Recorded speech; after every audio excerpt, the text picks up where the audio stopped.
ఈరోజు ఉస్మానియా యూనివర్సిటీలో అశోకుని శాసనాలకు సంబంధించినటువంటి ఫోటో ఎగ్జిబిషన్ ఒకటి జరుగుతుంది. దాని నిర్వాహకుడు మనతో ఉన్నారు. ఈ కార్యక్రమాన్ని ఉస్మానియా యూనివర్సిటీ ఫిలాసఫీ డిపార్ట్మెంట్ వాళ్ళు డాక్టర్ వంశీధర్ గారి చేతిలో నడుస్తూ ఉన్నప్పటికీ ఈ కార్యక్రమం ముఖ్య నిర్వాహకుడు ఎవరైతే ఉన్నారో ఆయన అడిగి తెలుసుకునేటువంటి ప్రయత్నం చేద్దాం. అసలు చెప్పండి అన్న, మీరు ఇంత కార్యక్రమాన్ని తీసుకోవాలని కానీ ఆనాటి అశోకుని యొక్క శాసనాలను మళ్ళీ ఈరోజు ప్రజల్లోకి తీసుకుపోయేటువంటి ప్రయత్నం చేయాలని కానీ, లేదంటే వీటిని ప్రజలకు చేర్చాలనే ఆలోచన కానీ మీకు ఎందుకు వచ్చింది అసలు?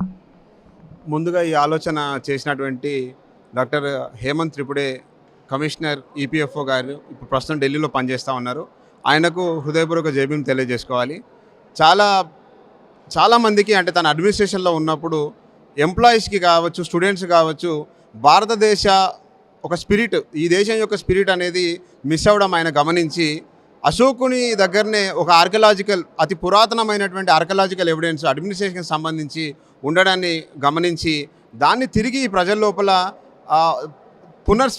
దాన్ని నింపడం కోసం, ఆ ఇన్స్పిరేషన్ తిరిగి ఇక్కడ నింపడం కోసం ఆయన తీసుకున్నటువంటి కార్యక్రమం ఇది. ఆయన పర్సనల్ కలెక్షన్ ఇక్కడ దాదాపుగా మనం చూడవచ్చు, ఒక 30 ఫోటోగ్రాఫ్స్ ఉన్నాయి. ప్రతి ఫోటోగ్రాఫ్లో కూడా అశోకుని ఇన్స్క్రిప్షన్స్ అండ్ ఎడిక్ట్స్, అశోకుని శిలాశాసనాలు, ఆయన ఏం చెప్పిండనేది ఉంది. ఈ శిలాశాసనాలని ఎందుకు ఇంపార్టెంట్గా తీసుకోవచ్చు అని అంటే, మనందరికీ తెలుసు భారతదేశ ట్రైకలర్ ఫ్లాగ్లో, మన జాతీయ జెండాలో దమ్మచక్రం ఉంటుంది. ఆ దమ్మచక్రాన్ని అశోకుని దగ్గర నుంచి తీసుకోవడం జరిగింది.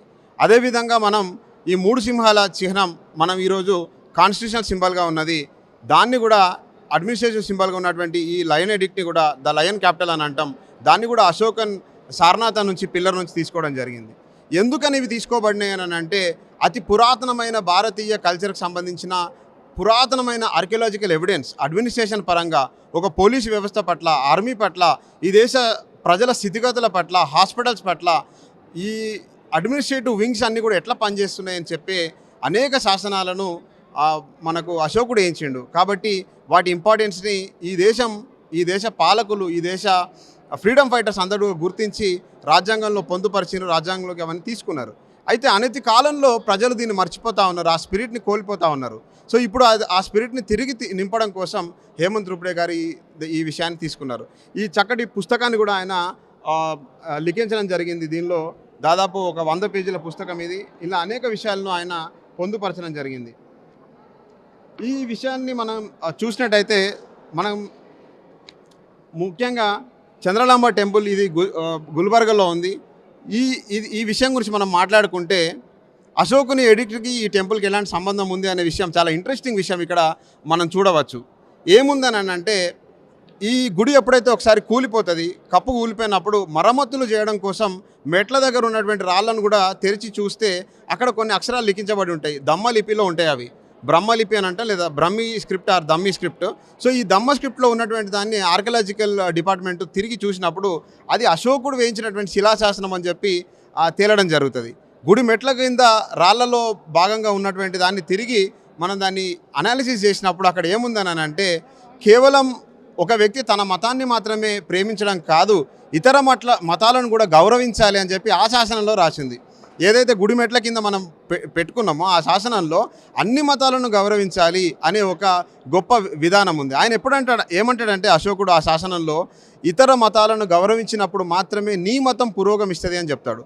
సో మన మతము లేదా మన సిద్ధాంతం, మన ఆలోచన ఎప్పుడు పరిణవిల్లుతుంది అని అంటే, ఇతరుల ఆలోచన విధానాన్ని మనము ఎండోర్స్ చేసుకున్నప్పుడు, మనం దానికి గౌరవం ఇచ్చినప్పుడే ఉంటుంది అని చెప్పి ఈ శాసనం మనకు చెప్తా ఉంది. అట్లనే మనం ఎర్రగుడి దగ్గర ఉన్నటువంటి కర్నూలు ఎర్రగుడి దగ్గర ఇంకొక శాసనం ఉంది.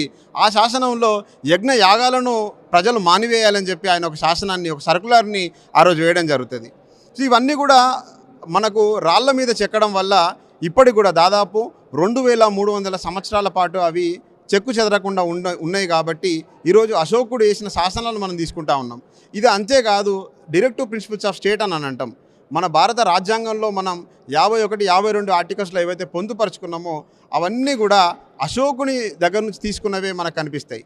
చాలామంది మన ఇప్పుడున్నటువంటి సమాజం లేదా యువత ఏమనుకుంటుందని అంటే, ఈ భారతదేశంలో ప్రజాస్వామ్య విలువల్ని మనం ఎక్కడి నుంచో అరువు తెచ్చుకున్నాము, రకరకాల దేశాల నుంచి తెచ్చుకున్నామని అనుకుంటే, కానీ మనం క్షుణ్ణంగా అబ్జర్వ్ చేస్తే ఈ దేశంలో రాజ్యాంగంలో పొందుపరుచుకున్న అనేక అంశాలు లేదా ఈ దేశాన్ని నడుపుతున్న ప్రజాస్వామిక విలువలన్నీ కూడా ఆనాడు అశోకుడు యాజ్ అడ్మినిస్ట్రేటర్గా, ఒక రూలర్గా, ఒక రాజుగా ఉన్నప్పుడు ఆయన వేసినటువంటి అనేక శాసనాల నుంచి ఉన్నటువంటి ఒక చరిత్ర, ఒక సంస్కృతినే మనం ఈరోజు కూడా కొనసాగిస్తూ ఉన్నాం. 10వ శతాబ్దంలో జరిగినటువంటి ఒక పొలిటికల్ చేంజ్ వల్ల అశోకుడు వేసినటువంటి శిలాశాసనాలన్నీ మరుగున పడిపోయి బౌద్ధం దమ్మ అంతా కూడా ఏమంటారు తుడిచిపెట్టుకొని పోయి ఒక కొత్త పొలిటికల్ స్పేస్ ఇక్కడ ఏర్పడి ఇవన్నీ కూడా వెనక్కి నెట్టివేయబడ్డాయి. మళ్ళీ ఎప్పుడైతే బ్రిటిషర్స్ ఇక్కడికి వచ్చిండ్రో 1836 ప్రాంతంలో వెలికి తీసినప్పుడు అశోకుని ఆనవాళ్ళు, అశోకుని చరిత్ర బయటకు వచ్చింది. ఆ చరిత్రను మనం మన రాజ్యాంగంలో, మన రకరకాల అడ్మినిస్ట్రేటివ్ వింగ్స్లో పొందుపరుచుకొని ఉన్నాం. ఇదంతా కూడా ప్రజలకు ఇప్పుడున్న నవతరానికి తెలియాల్సిన అవసరం చాలా ఉంది. కాబట్టి వారు హేమంత్ త్రిపుడే గారు ఈ కార్యక్రమానికి ఒడిగట్టిండ్రు. సో అప్పుడు దాన్ని మేము చాలా ఇంట్రెస్టింగ్గా ఫీల్ అయ్యి ఇక్కడ వాలంటీర్ చేస్తూ ఉస్మానియా యూనివర్సిటీ కళాశాలలో డిపార్ట్మెంట్ ఆఫ్ ఫిలాసఫీ తరఫున వాళ్ళు ఆర్గనైజ్ చేస్తా అంటే మేము ఇక్కడ వాలంటీర్ చేయడానికి వచ్చినాం. నా పేరు డాక్టర్ సృజన్. Thank you. జై భీమ్.